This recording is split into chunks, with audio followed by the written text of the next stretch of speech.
Assalamualaikum warahmatullahi wabarakatuh.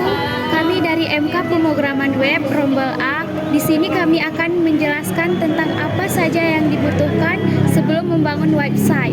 Dan perkenalkan, nama saya Rani Fitri. Nama saya Okta Satria. Nama saya Muhammad Ramadan Firdaus. Jadi sebelum membangun website tuh yang dibutuhkan tuh ada yang namanya hardware, ada software, ada bahasa pemrograman yang digunakan, jenis-jenis web yang akan kalian bangun. Jadi untuk hardware yang digunakan tuh tentunya kita butuh device kayak seperti laptop ataupun PC atau komputer. Yang penting cukup RAM 8GB atau selebih. Disarankan lebih karena untuk Windows 11 sekarang udah memakan RAM tuh kisaran di 7GB-an lah kalau kita cek di Task Manager. Untuk Windows-nya aja sendiri itu mungkin udah di 9GB nih sekarang.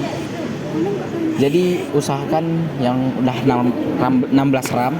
Terus software yang dipakai itu ada banyak. Contohnya kayak ada Visual Studio Code. Terus kalau yang dari bawaan Windows ada Notepad. Terus kalau yang terbaru sekarang yang udah ada AI di dalamnya itu ada Kiru. Kalian sesuaikan aja dengan kenyamanan kalian. Terus ada bahasa pemrograman yang akan digunakan. Ya, dalam Visual Code menggunakan sebagai editor, bukan merupakan bahasa pemrograman, melainkan aplikasi yang digunakan untuk menulis atau mengelola kode program.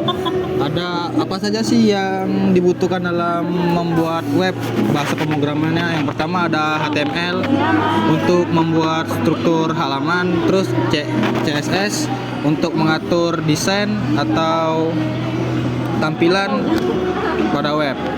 Terus ada JavaScript untuk menambahkan interaksi dan fungsi pada halaman. Jika diperlukan bagian backend, kami dapat menggunakan bahasa seperti PHP atau JavaScript yang kita tanda kurung Node.js. Oke, terus yang juga dapat ditulis dengan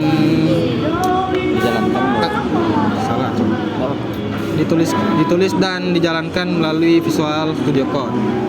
Jadi Visual Code berfungsi sebagai alat untuk mengembangkan website, sedangkan bahasa pemrograman yang digunakan bergantung pada kebutuhan front end maupun back end. Jadi jenis-jenis web yang akan dibangun tuh ada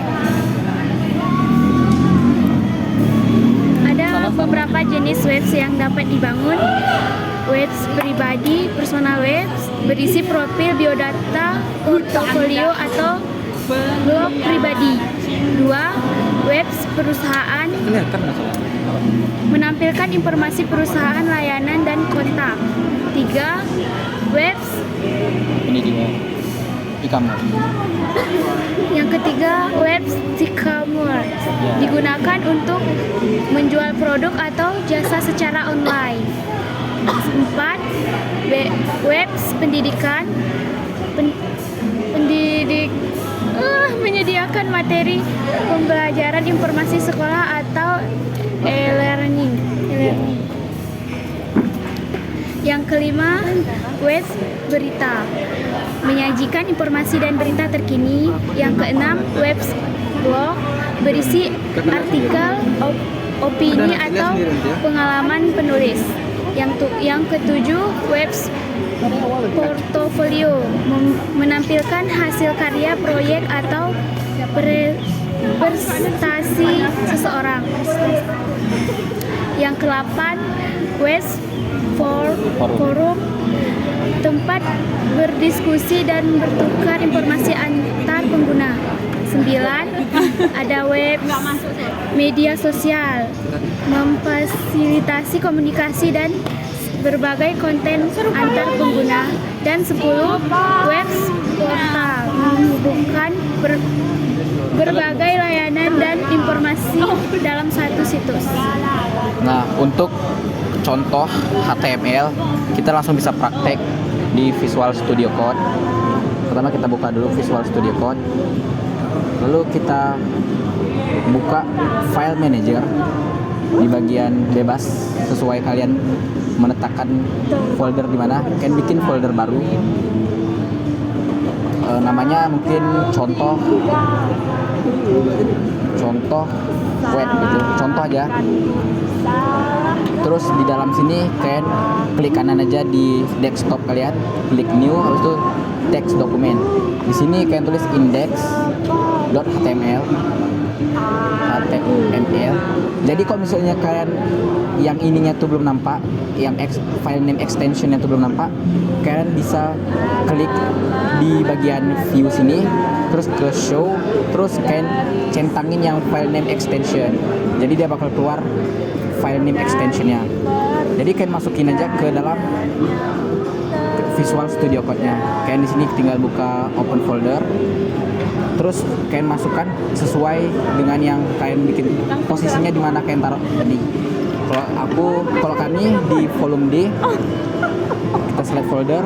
Di sini udah ada index.html. Nah, untuk format dasar index.html tuh sebenarnya simple. Kalian tinggal klik tanda seru, terus enter, dia bakal keluar sendiri format dasar HTML. Nah, fungsi-fungsinya tuh kalian misalnya mau ngetik apapun, mau membuat codingan apapun, selalu di dalam body. Contohnya misalnya di sini kami tulis kelompok. Harus di dalam body ya.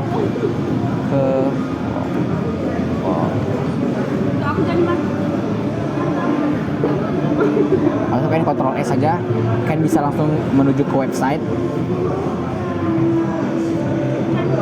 Langsung muncul di halaman HTML-nya kelompok. Mungkin sekian video yang bisa kami jelaskan. Terima kasih sudah menonton. Assalamualaikum warahmatullahi wabarakatuh.